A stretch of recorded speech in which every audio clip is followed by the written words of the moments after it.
Space Podcast, Third Space Podcast, Third Space Podcast, Third Space Podcast.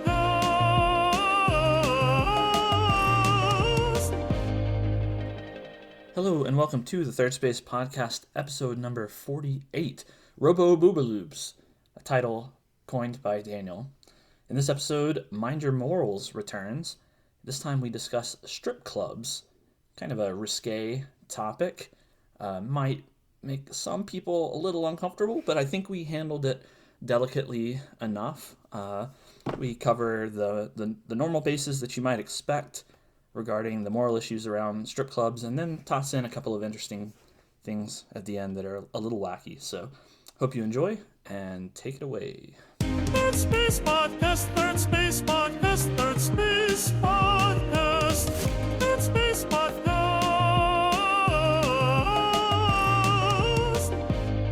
Third Space Podcast, Third Space Podcast. I messed up. Dang it, I knew you were going to be right behind me. Ah, beautiful. You're powerful. You just kept pulling it through, and I knew you were going to be behind me. I knew there's a slight delay, and yet I just couldn't handle breaking. Next time I'm going to get it right. That's okay. Well, I figured, we got to top the AI in some way. AI doesn't have pipes like this, baby. Artificial pipes ain't human pipes. Dang straight, yo. Yeah. Yo. So, I had an experience recently. I went on a bachelor party trip.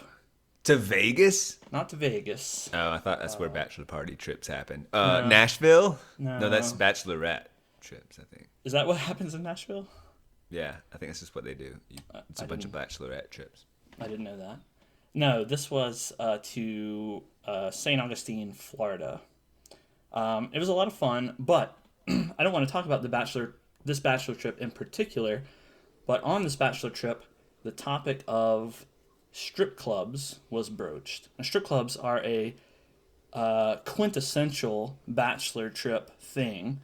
Right. At least it's a stereotypical thing, right? Whenever you see on TV bachelor parties, on The Office, there's a bachelor thing and they order the stripper, right? And popping out of a cake, maybe. I don't know, but you're right. There's something like about the let's be wild and like, it's the last time you're single, which doesn't fully bear a lot of scrutiny, but, yeah, it's just That's exactly the thing, right? So it's a thing that seems to go together. So anyway, I just happened to be thinking about strip clubs because of this, and this was a bachelor party where it's a friend of mine about to get married, and the people that were at the party, some were married and some were in relationships and some were single, and I was just thinking like this is if a strip club were a thing that was going to happen here, what are the moral ramifications of that? So I started thinking about this in terms of a Mind Your Morals, which is, I guess, what we're about to jump into. Maybe kind of a... Stripper stuff. Mind your morals. Edgy. Yeah. Right. Boobaloobaloobies. Boobies. Yeah. Assess the morality of boobies, please. Real quick aside, there's some sort of dumb little game where you take every vowel in your name and you just replace it with OOB, and so Danielle is Doob Noob Boobaloob, and I love it. That is really funny. Because I Doob Noob Boobaloob, and I call her that maybe like once a month. Doob Noob Boobaloob, and then Boobaloobies is kind of an offshoot of that if I talk about boobs. So just folding you into that. Has she considered an official name change just because you're Daniel and she's Danielle, and that gets confusing? So has she considered that's that's a viable and Doob Noob Boobaloob, and I'm Doob Noob Booble, but Boobaloob is so much better. Yeah. It really adds a lot onto the end. I know. I'm glad you like it. I never thought to share it because it's just really dumb. It's like one of these Facebook pairs. Like, find out your stripper name if you, I don't know. Wait, whatever. that's not but stripper names. It was not that way. It was. Yeah. Her stripper name would definitely be Danny with an I. Yes. No question. Yours too. Yep. So that would be a very confusing strip. Danny Danny. I don't know. Something to Manny masculine. Manny Danny. Somehow not manly. Very, very not manly. Manny Danny, so it's masculine. Jeez. So, all right. So strip clubs. Strip clubs. So, yeah, a little edgy. You could say it's a little edgy, but I think that maybe it's a thing that collectively we don't actually think about the morality of really much anymore. It's just kind of, a thing we all know it exists. Strip clubs exist, strippers exist, people go to strip clubs, and it's just not a moral battle that's waged anymore. I mean, maybe on the individual level. So it's like absolutely. There are people that don't go would say, and whether they say it or not, it's probably some moral reason, and then the ones that do almost feel edgy, like they're just morally uptight. Could be. Would probably. Could be. Yeah. That's what I guess anyway. But the point is that no one's like protesting strip clubs or trying to get. They accept that as part of the cultural fabric of like our society. Yeah. And Mind Your Morals, it's not a call for widespread protest or anything. It's just an examination of a particular issue. You try to take yourself maybe out of the situation and examine it as neutrally as possible. And then it's okay to inject yourself back in and, give your own personal moral takes. And then usually I try to have some more outlandish situations that I throw in to really poke at the bounds of your morals. And see why you think something is right or wrong. So I figured we could do that with strip clubs. Yeah. So starting right off, I just want to ask broadly, is the very existence of strip clubs moral or immoral? I guess particularly immoral. Okay. I'll run with that, I suppose. So you're not even starting with like, what are my thoughts on strip clubs? But this will help me. This is that question. I mean, at the broadest level, no weird situations. Just the typical establishment owned by someone hiring, hopefully attractive young women, and mostly men come and give them money to take off their clothes. And that's essentially what a strip club is. Unless I've got something terribly wrong. Yeah, I mean, I guess that there's like male strip clubs and stuff, but really, what we're saying with strip clubs, there's a pretty clearly we're just going with the general strip club and like what we've accepted, and it's just, every town's got one kind of thing. Yeah. Okay, well, let me think about that. So maybe maybe just to structure your thoughts on this. There are three different perspectives you can look at it from. The stripper angle. So is it moral for the women themselves to be strippers? From the patron angle, is it moral for people to visit these establishments and pay? And then kind of from the business angle, is it moral for someone to open a strip club and pay, hire young women to do this job? It's kind of three pronged. Yeah. I mean, I'll start with just some very high level, like, okay, businesses or exchange of goods and services, and as far as a societal structure built on freedom of choice and action and all of that, like, and it's all consensual. There doesn't seem to be an immediate glaring moral issue that like people willingly participate in this exchange. And of course there's going to be like individual objections to like, I don't think I want my people or who I am associated with such things, but like, and maybe that's how it came to be sort of accepted. Like if you value freedom, like you like in some ways there's like I guess there's the less like a side of town that has like pawn shops and neon signs and tattoo parlors and potentially strip clubs. Of course there's high level strip clubs that are more almost like clubs with naked women in them. But like there's this what like would be labeled maybe less like the unsavory side of things, but they exist. No one's trying to say you can't have a pawn shop or you can't have a tattoo parlor. So clearly there's things that people like object to on the individual level, but maybe they have a hard time justifying why those can't, if consenting adults come together and there's no like clear harm, like say drugs that can cause people to, like like selling drugs is a different argument. You could say, oh, these are consensual people, but like drugs do something. There's a ripple effect that you can just trace explicitly. And so from that angle, I don't see a particular issue. What I will say is from a cultural and business standpoint, I get kind of uncomfortable about the power dynamics that exist. And what I mean by that is that, like, I guess there's a sort of feminist take that would say, all right, like, women are empowered to do what they want. And if they want to strip and take men's money, like, more power to them. They're using their, like, God-given abilities, and, like, they're able to, like, get their money, and good for them, and there's confidence and rah woman empowerment. I give serious pause to that argument because the flip side is that men are like, you will do what I want if I pay you enough. I'll make it worth it. And you can make a lot of money as a stripper, from my understanding. And the reason is because, like, if women's bodies are valuable, then like men are like, well, then name the price and I'll make it happen, and I'll get to kind of indulge my own whims and desires because I have the money, and I will just, like, serve myself through your body, and, like, you name the like, you put a price tag on yourself and I'll buy it, and that is really icky. And the fact that that's institutionally just sort of accepted, so you walk into a strip club in which we just have a culture that says, like, yeah, like, we can put price tags on women's bodies and exchange good, like, it doesn't feel like an exchange of goods and services when it's that intimate and that personal.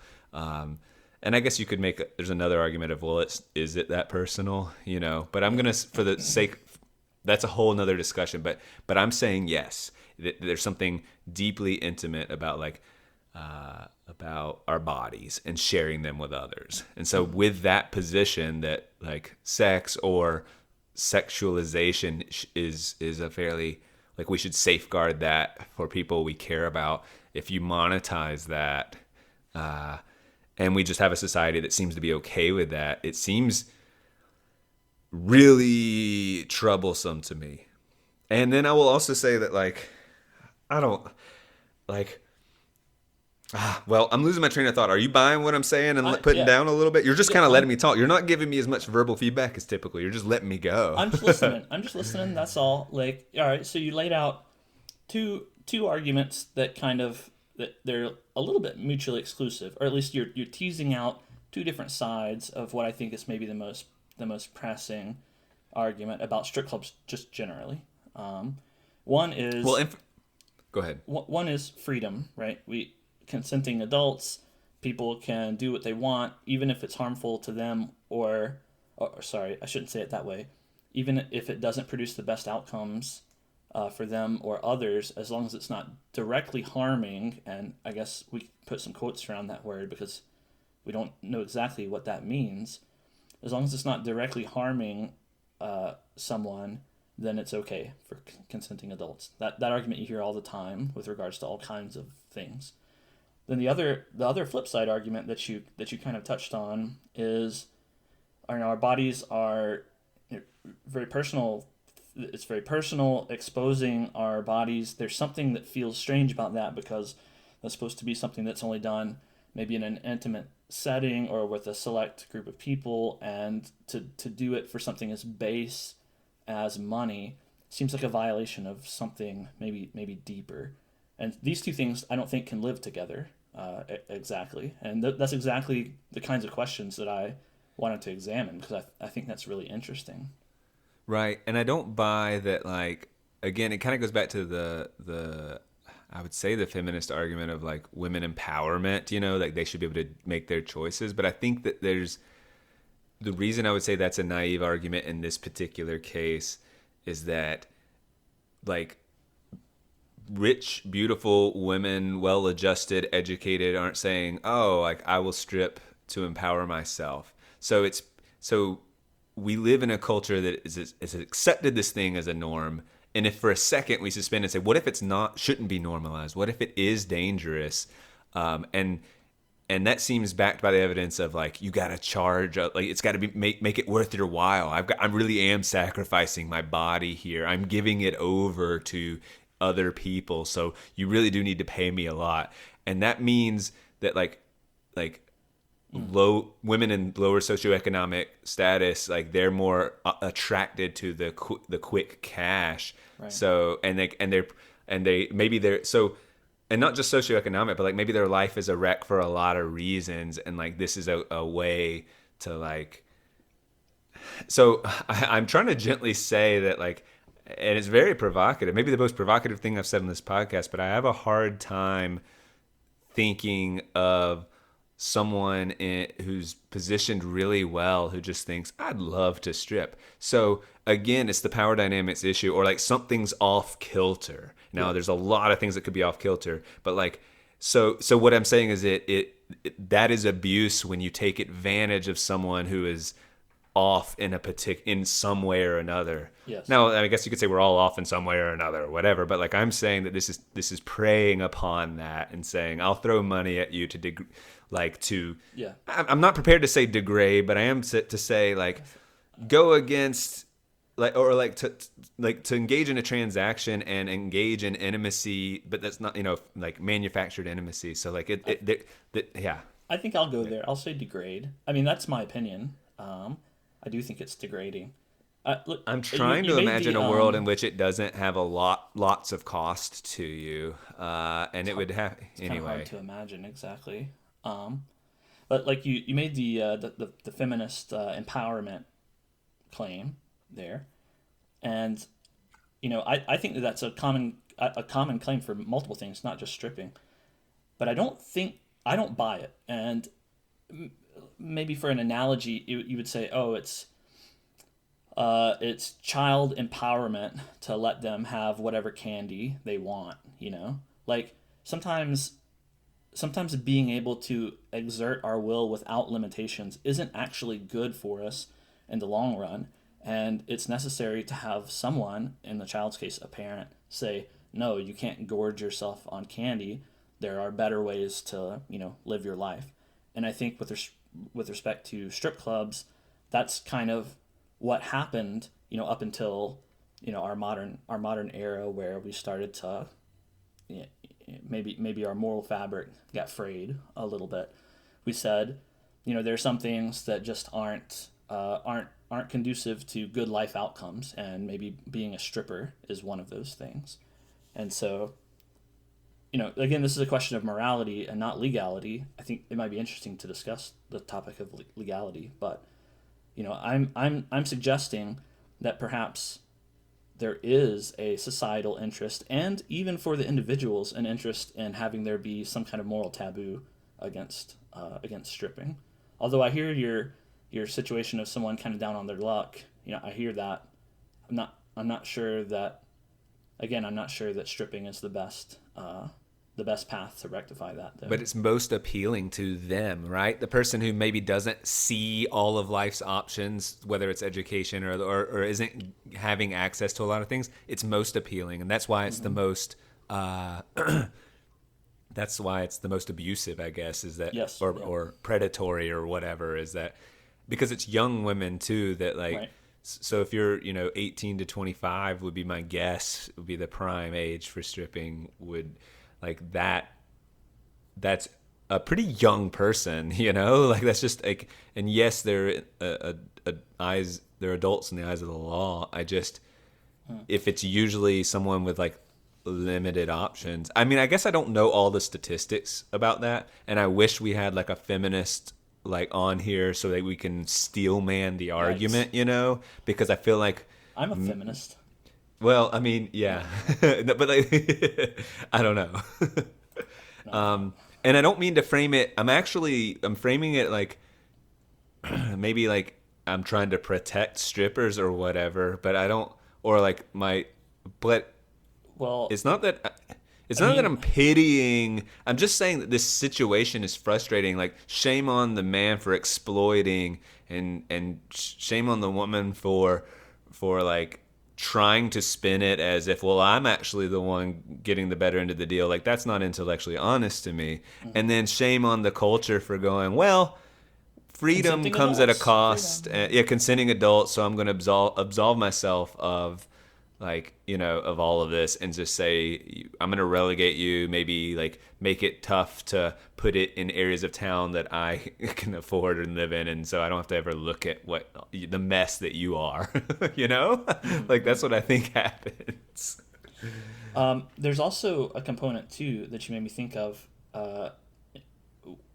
outside of the moral impact on the particular dancer, stripper, whatever, and the patron. It's that these establishments are, well, they're temptation traps, right? And so if we're a society that at least nominally values loyalty and monogamy, or at least being honest in a relationship, then these are temptation traps, right? These are things that could potentially degrade those values. And so there's a more abstract moral danger in their presence. Does that make sense? So, yes, but like, I'm trying to think of pornography and whether that would be, you'd make the exact same argument about that. And if you feel consistently the same. Yeah, I don't see why you couldn't make the same argument for that. Yeah, too. are these almost completely analogous in everything that we're saying? The exploitative nature of it and all the same things. I mean, I think you could make the argument that strip clubs are morally worse because they take let's see, I'm trying to think of it. I'll just say the phrase affirmative action. I don't mean it in the common phrase. I mean, you have to decide to actually go there and participate, and you're in person getting all of your sensory information, rather than, if you're just watching porn, then I could see someone digitized screen. Digitized. I could see someone abstracting it away into not mattering because it's not real. Whereas in a strip club, it is real. You're there in person. And I would also it's imagine a 1-to-1 or if you asked 1 to a dozen. If you asked most wives or girlfriends which they would consider cheating more, if their husband watched a porn video, or if their husband went and got a lap dance. I'm sure most of them would say the lap dance is worse, don't you think? I think that's pretty safe to say that would be the general perception, and I agree. Like, there's something like you're introducing real world physicality, the real person. It's you and the person. So, yeah. Let me ask another question, just to kind of try to give the strip club some credit here. So I'll try this out on you. Is there any countervailing moral benefit to the artistic aspects of the strip club, the choreography, maybe the athleticism, or the in a fancy strip club, I'm imagining they have like lots of disco balls and lights, and it's almost like a show, right? Is there any artistic merit that could be enough to overcome the moral qualms you have with maybe the degradingness or the power dynamics or any of that stuff? So, no, but okay. but no, but I will. No, I want to examine it a little more. Is there artistic merit? Yes. Is there a lot of artistic merit? Possibly, yes. I mean, just no doubt. But people don't say, "Do you want to go to the strip club to see this heck of a like dance or like like the choreography, like all of that?" Yeah. And so they might even come back more often if you have more girls that are performing at a higher quality, like the dance. They know what they're doing. There's confidence. But every single move, whether it's hanging upside down on the strip pole or tying a knot in a cherry stem or I don't know, whatever, like sexy things. But they do that at strip clubs? I don't actually. That doesn't make really. Yeah, like I picture their bartenders. That's just what they do when they put the cherry in your drink. Like they just lick your drink and stuff. Like I don't. I think so. Yeah. Or they shower on stage or whatever. They all have gimmicks, I'm sure, right? They have to have it's almost like pro wrestling where you have a silly gimmick and it's your thing. Like you're a cowgirl or something, or naughty teacher or whatever. Right. So, and you might and your name. Manny Danny, the naughty teacher. Yeah. And so, I expect that the quality of the dancing, but it has to be related to being sexual and a turn on. Like if you got someone who was better in terms of choreography, they were tighter in that regard, but the choreography wasn't as sexual as someone who was kind of crappy at dancing, but like really could still make it super sexual. I think the reason that the space is attractive is they would gravitate toward the more sexy one. So it's only in its relationship to sexy, and that's why I'm saying this is all about. I mean, getting off. And I'm sure, I'm sure there's some cognitive dissonance that goes on and say, well, I also just like respect my craft and I'm going to do a good job and take care of my body and find some benefits in it. Because there are side benefits. Like you work there, you make there's a lot of benefits to being a stripper. Quick money, lots of money.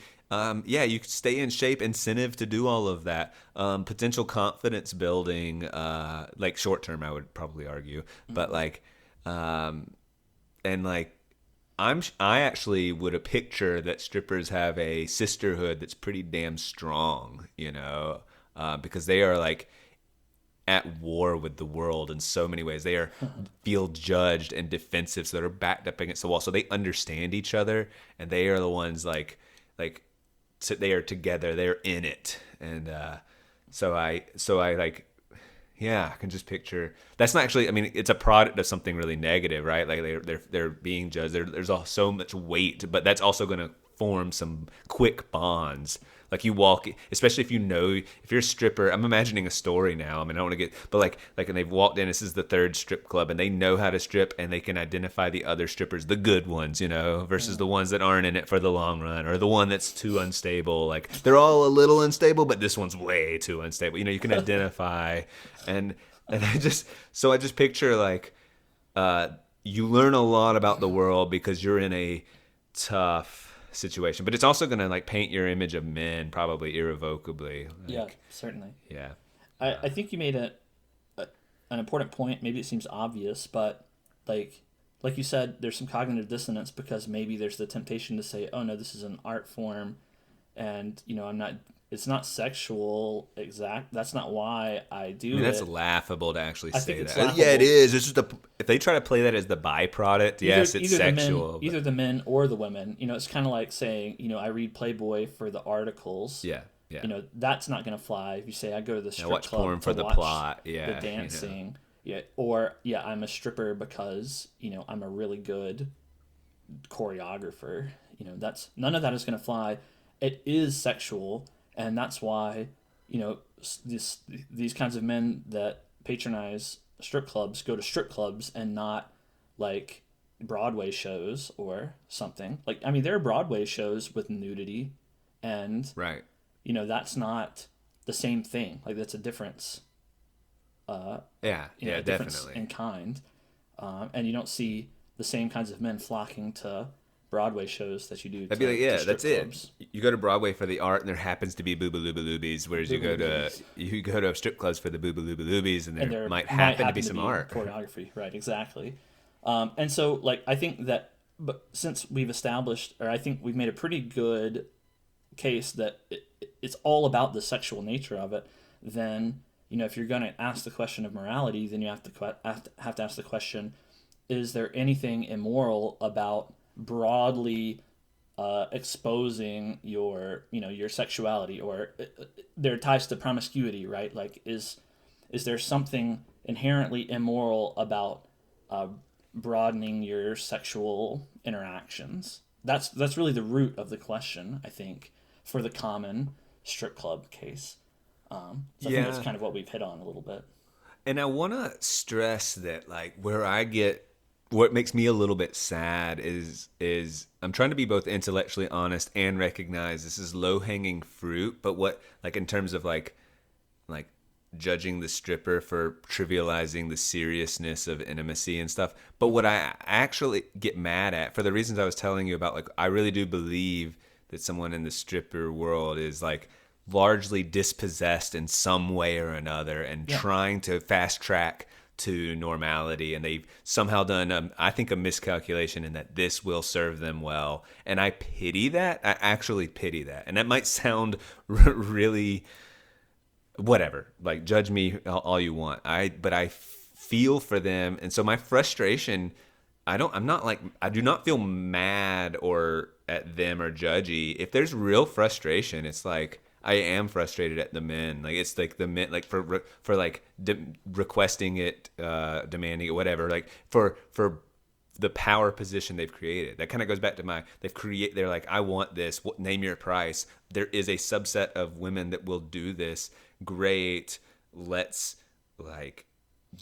turn this into an industry, and right. Screw you. Like, so I have a hard time. Like, I don't know. It seems like I go back to this every episode now, but the easy path, right? Like that, I just lose a lot of respect for people who choose the easy path. And both in our scenario that we're playing out, both the men and the women are doing that, right? The women are taking the easy path because they are just saying, I don't need to put in the effort to pursue some more noble pursuit that doesn't, potentially degrade me. I'll take this easy path and I'll make a lot of money really quickly. And maybe along the way I'll feel empowered.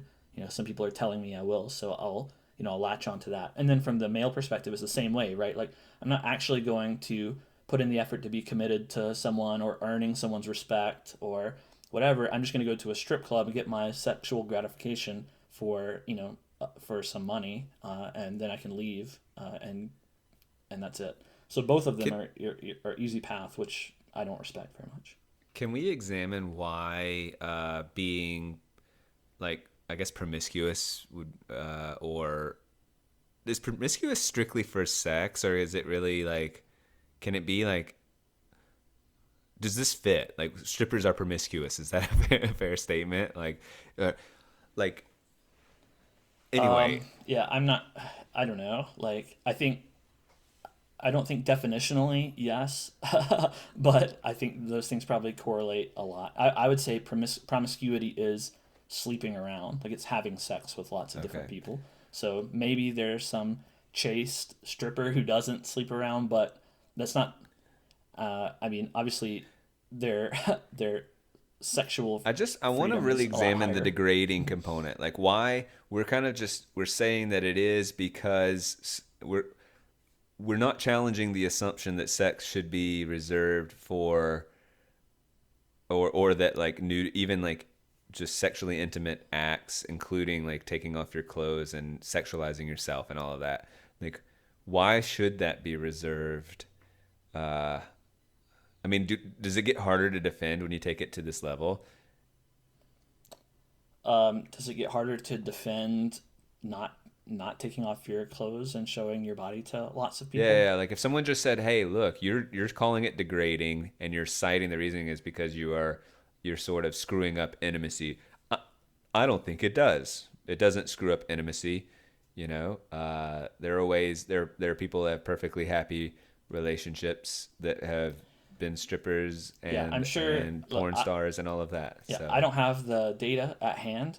I would be willing to bet any sum of money that that proportionally strippers, porn stars, OnlyFans people, all of that have worse life outcomes than people who don't.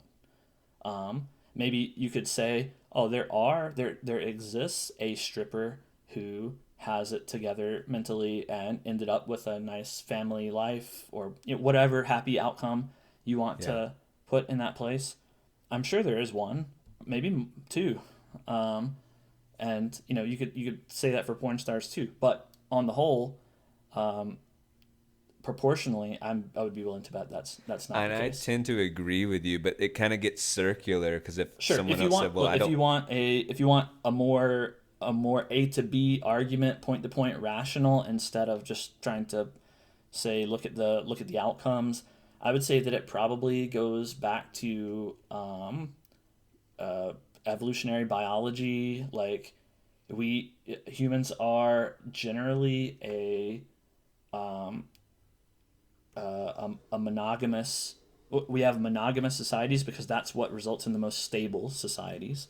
If you have some men taking all the women, that leaves a lot of unhappy men, and that is grounds for violence, right? That's not going to end up in a good place. Yeah. If you have equally distributed relationships where each man has one woman, that's going to make for the most stable society. Not to mention, it makes for the best environment to raise children, which is what progresses the human race. So, like, all things considered, the kind of stable point, the balancing point where you have the least instability is monogamous relationships. Obviously, having monogamous relationships means that you're only having sex within that relationship.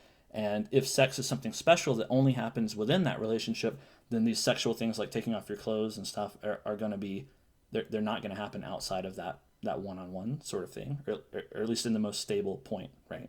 Does that make any sense? It does. I don't feel like I made the most cogent argument there, but I think that's kind of the gist of why I think, why promiscuity probably is not the best thing for everyone. I follow that. And I think there might be something karma-esque about this idea that cheaters are the ones, they create their own hell. Even if they get away with it, cheaters are the ones who suspect their partners of cheating. They get paranoid. They don't get to enjoy their relationship. And they end up... And so I actually think when you're a stripper that you're exposed to this world of almost cheating or nebulous gray area cheating so frequently. So you think men, you kind of see the seedy underbelly of men, and so you kind of think all men are willing to cheat or will cheat, so that would create some jealousy in you, and then you yourself are sort of participating in it, so there's the guilt or the whatever it is that makes you view everyone as cheaters. So you're designing a hell for future relationships. And even the guy, like, let's say they pivot away from stripping and say, hey, sorry, I was a stripper in my past life, but I've given that up. And like, I can easily see a man saying, hey, I'm confident enough or whatever, like saying I'm okay with that was, and partially because it's in the past. So that's really, big. Well, I just think they are paying a cost. They're not going, woohoo! Like, I'm so glad you stripped. Like, I feel like the fact that it's always a conversation, whereas like, hey, listen, I was a teacher in my past life, or I used to teach. Like, the fact that it needs to be addressed, and I think anyone would admit that it should be a conversation. Like, and I just think even like the world's most progressive man would just like, might not voice it verbally, but would like be very okay, like I just think that there's a cost to it, and I think that it would bother them on some level if they were being intellectually honest. I tend to agree. And I just, and maybe that's my limited, like, maybe there's a man that like actually wouldn't care or take pride in it even, but I would also argue that if they like liked that their wife or girlfriend stripped and liked other men looking, I'd say there's something so bastardized about their view of intimacy that like this is like going to be such a problematic relationship because they're dysfunctional in terms of intimacy already. So and that's another reason I think. So strippers will find men that are okay with it, but they are already those men are dysfunctional in terms of intimacy. So you're in this whirlwind of bad relationship. Does that make sense? No, that makes total sense, and I tend to agree with that. Let me ask a different question, kind of pushing at a different moral boundary. So you mentioned earlier, just in passing, that the strippers are likely to be young women, maybe between 18 and 25. So I want to ask about the morality of the ages involved in stripping. So let's just imagine for a second that there's no nudity involved. Maybe it's not a fully nude thing. They wear like swimsuits or something, and there's no alcohol served at the club. Is there any reason why there should be a lower age bound on the strip club?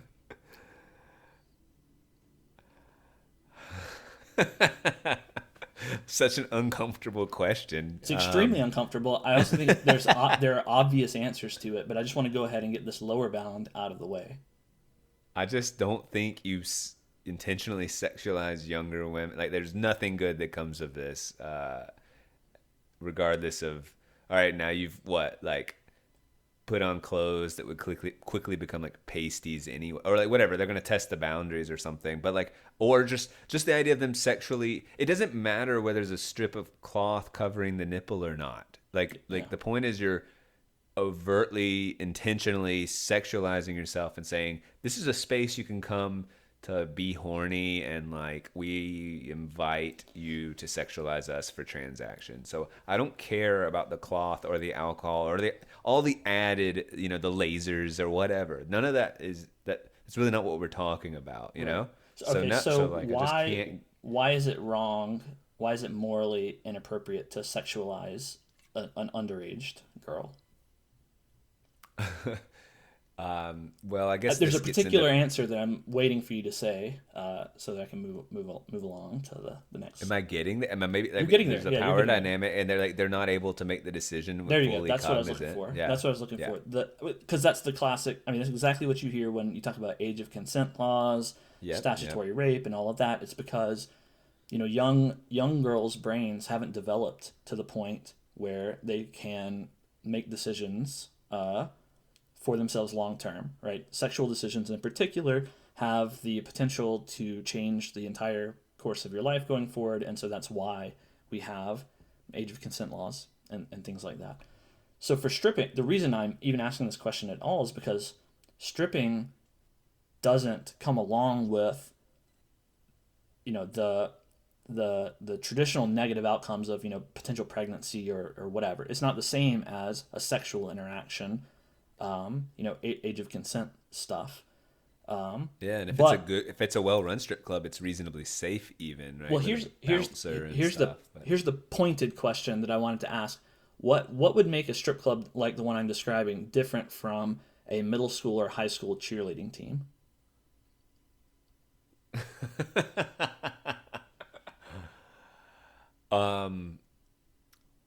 I think the expressed purpose of the cheerleading team is to rile the fans up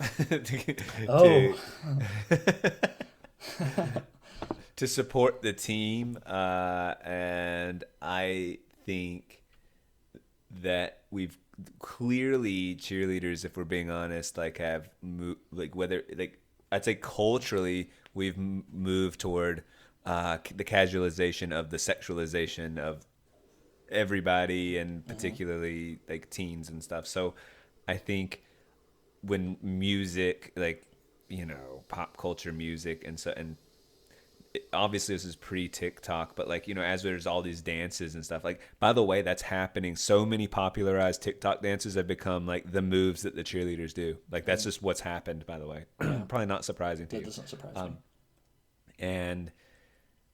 And it is obviously sexualized, but it's not. Its express purpose is not to. It's to. I mean, it's to cheer on the team, but that sounds like a little silly. And and like throwing them up in the air. I would say it emphasizes the art more, for sure. Mm-hmm. It does sexualize them, no doubt. And well, I guess depending on the different cheerleading outfits, I mean that's even turned into like a whole like fantasy or whatever genre too. So yeah, like look, that's why cheerleading is uncomfortable. I'm not saying it's not an uncomfortable area, because it is just like, okay, they put on like rap or pop music and they move and sway their hips and they look and they like crawl on the floor. They do all the like kind of some of their choreography is a little ridiculous, and then we just like clap politely or cheer. That's why I asked, because if aliens came to Earth, if they sent their balloons and were spying on us, and observed one of these hypothetical strip clubs that I mentioned, with 15 or 16-year-old girls wearing clothes and doing dances, for an audience, and they observed a football game with the same girls dressed in similar clothes doing similar moves, they wouldn't understand the difference, right? And we have one group of people would say, situation A is totally reprehensible, disgusting, sexualization of children, so on. And the same group would say situation B is acceptable and fine because it's just what we've done. I just had a thought too. Imagine it's like there's choreography with multiple people, but like you take OA, and if it was just one girl, perhaps like the most attractive girl, then all of a sudden that's deeply uncomfortable. Now imagine that like instead of act like at a football game, they just did it for a talent show contest, and they wore a dress that was same amount of whatever tightness and coverage and stuff. Right. And they just they did the same routine full of little like suggestive TikTok dances. I don't think it would like be approved. I think like they would say, no, you can't do that. Like you can't go on stage and just like bend over and like wiggle and do all the things. I mean, that's literally so like, Yeah. and that would just be so clear. I mean, clear. And So is but it then you put it just in that- numbers, and it's the slow normalized. normalization, and like we don't know what to do, but like we've normalized like yoga pants, and it'd be almost strange to actively critique and say, oh my god, you can see every inch of their body, and like That's true. like, and we just go, yeah, like no one, we're past the point. Like you're the weirdo if you were to point out how revealing yoga pants are. You just absolutely would be the weirdo, even though you're stating a blunt truth that like anyone would recognize in private and nod their head and go, I mean, obviously it's like reveals everything and it's skin tight and all of this. Yeah. And so I think the same thing I think this just really applies to cheerleading, that we go, well, I mean, obviously, but like since we accept it and since they're out there in a group and like, whatever. Like, what do you want me to do about it? Like, what do you want me to do? And so I think we just toss our hands up and go like, well, okay, whatever. We're at 45 minutes, but do you mind? I've got just a couple of more situations that I want to run by you. So let me just skip to my favorite one. How would the morality of strip clubs be changed if it was a VR strip club where imagine a future in which VR has improved technologically, and you can put on your VR headset and visit a strip club, or you can put on your VR headset and maybe use motion controls or some goofy stuff and be the stripper, right? And so you're using some custom avatar in this VR strip club. Does that how substantially does that affect the morality of the situation? The morality? Well, can I just think not morality for a second? So like unattractive people that can move well could now like have like they might be able to gain following or something. Assuming, I actually just don't think people would want to watch naked avatars. But let's assume that there was a desire there. So all right, so I don't think you're right. I think you're wrong on that one, right? Because like obviously porn is a huge business. There's cartoon porns, and wow, you sound very knowledgeable about this.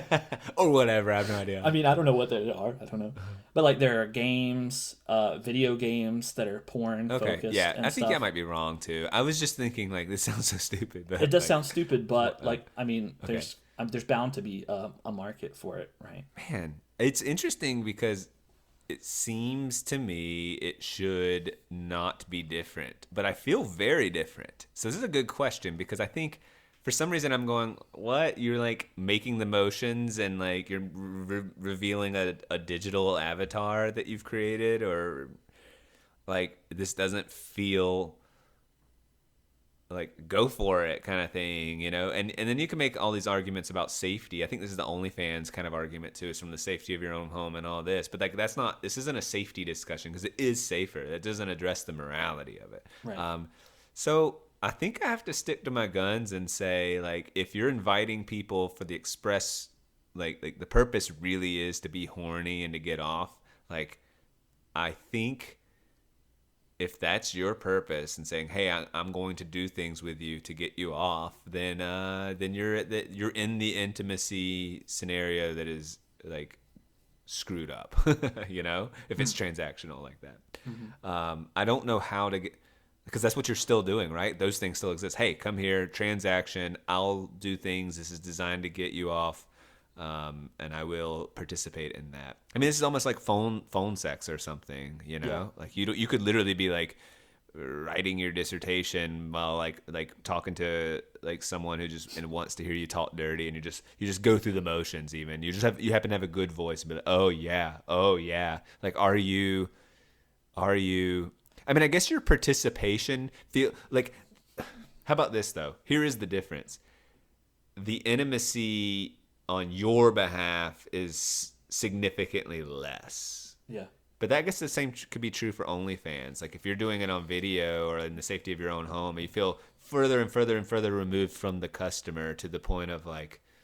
Here's kind of I didn't think about this in depth before this podcast, but there does seem to be a difference in degree, right? OnlyFans, you're exposing your real body. People are seeing what you actually look like. They're seeing your nipples on OnlyFans. And so, when you get in a relationship in the future, whoever you're with, like that person is only one of 10 million who have seen your nipples, right? So there is an intimacy dilution there. If it's a VR thing and it's a avatar, like maybe you're in the VR world, you're dancing around as some kind of like, Star Wars, Twi'lek, the alien. Remember the aliens with the blue head things in Star Wars? Maybe you're dancing around as that or something, and it's not actually your body.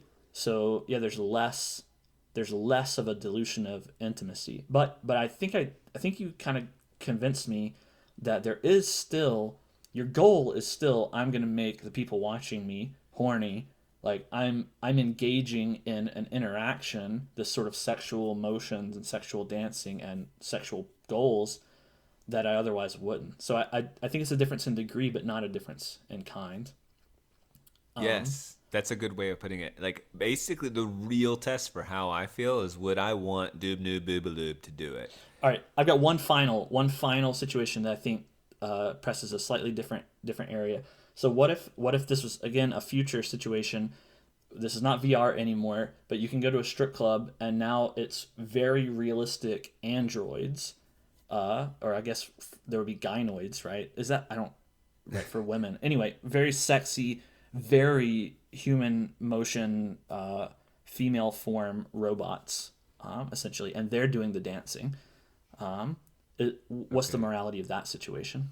This is interesting because you're not exploiting a particular person at all, for sure.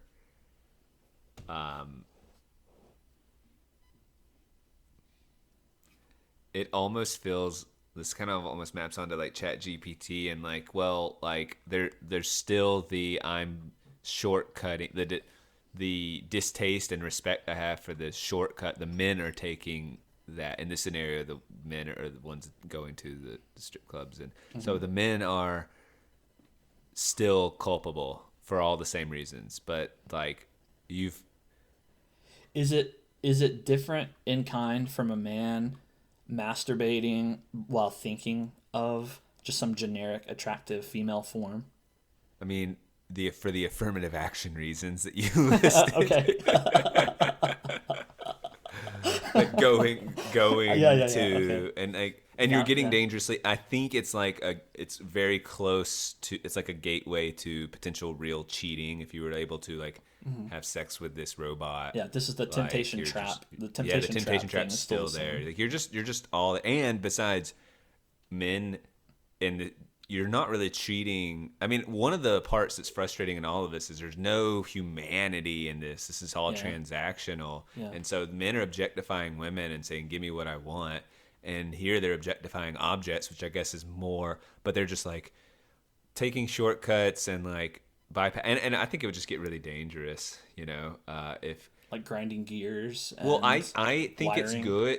I think the danger of if you want a partner and you are single, like, and like it is good to have to like say, all right, I want a partner. What is it going to take? And like, whether it's potential compromise or changing yourself or whatever, or seeking out or being active or whatever. Like, there's a lot of reasons, like you put yourself out there and say, I want a partner.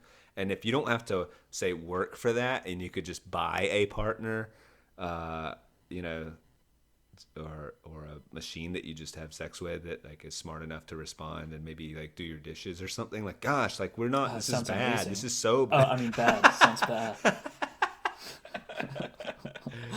It just sounds really, really bad. That you're gonna have like. It does sound highly dystopian. Yes, well, but you're telling me dystopian. All right. So you're telling me that Android strip clubs would still be immoral, but would they be more moral than our current day human strip clubs? Yes, I'm saying So yes, it would they be are. it would be a brave step forward for morality if we created android strip clubs. I'd say it's a baby step A forward. baby step forward. Okay. The Oh robots are man, coming but for here's our the problem jobs. too. They're coming for our stripper jobs. The novelty factor, though, like honestly, Imagine 'cause I that don't- protest. So look, Jeez. strip clubs do not appeal to me personally, and this is what we'll close with. Is Yes. strip clubs don't appeal to me personally because of the power dynamics I suggested and the transactional nature, and I feel guilty. Like, look, this is a human being in front of me, and I'm not treating them as a human, and that's gross. And the power dynamics that led to them making these decisions, I'm not sure that they're like completely autonomous in this. Like, they are kind of like victims of a bigger machine at play, and they're trying a shortcut, and I feel for them, and this is gross, and this is absolutely not sexy. Like, Right. so all of that is how I feel. Now you've created a novelty strip club, android, whatever, robot stuff, and I'm like, I don't even, like, first of all, I'm just curious, like, will they actually look like people? So there's a novelty factor independent of getting off, and my objections that made me not horny are removed. So I could get there. I would go there for the novelty, and I'd stay because of the boobaloobies. The robo-boobaloobs. Robo-boobaloobs. Or whatever. Robo-boobaloobs. That's a good. There's your title right there. You're gonna have to help me spell it, and I will. Affirmative action and Affirmative action and robo-boobaloobs. robo-boobaloobs. You'll have to. Or if you added the oobs in there, it'd be ruboob. Oh God, you'd have to figure that out. Ruboob. I don't know what it would be. Robo-boobaloobs. I will make that the title, but you just have to tell me the word and how to spell it. Robo-boobaloobs. Robo-boobaloobs. That's pretty good, actually. Robo-boobaloobs. Yes, I like it.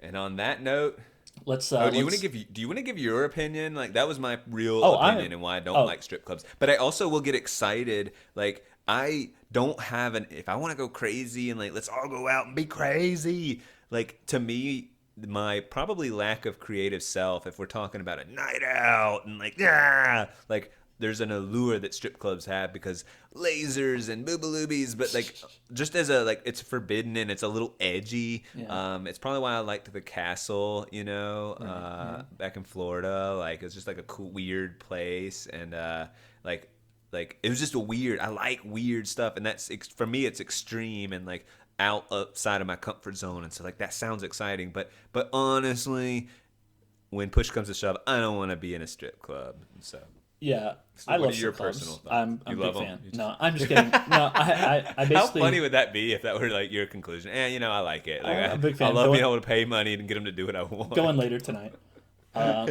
Yeah, no, I probably have all the same moral reservations that you do, and maybe a few more. And yeah, Would I'm not- you and I go to a strip club just for a follow-up podcast, maybe, and just kind of God, like try and please talk no. to some No, strippers please about no. like, do I they mean- agree with like, do we have a Okay. point? Like, You I know, like that. very very interesting, and I hate the idea, but I understand the merit of the idea. So let's please not do that. But if you really press for it, okay, whatever. But like, yeah, all the moral issues, I still hold those. But then you also add in that strip clubs are extremely loud with dancing and glitter, and you basically have many of my least favorite things. If they serve like pickleback shots at the bar, then like you basically encompass all of my least favorite things in the world. The quality of guy that's going to be there is probably going to just talk the about worst. sports if they Oh tried my to talk to gosh. you, or even that's weird to me. They're at a strip club and a guy's like, "Hey, like, what are you doing?" Like, I don't know why that feels so like I don't know enough about the culture of strip clubs, but I'd be like. And I also really don't like the idea that people are seriously there because they're horny. I hate, like, I could only go in sort of a, hey, we're being crazy and wild. Isn't this weird, this novel experience? But, like, the idea of, like I want to see her boobs. Like, that's pathetic. I mean, it just is. Yeah. So. All right, All it's right. pathetic. That's what Daniel thinks. That's the end. Pathetic. Dude, pathetic. Bye.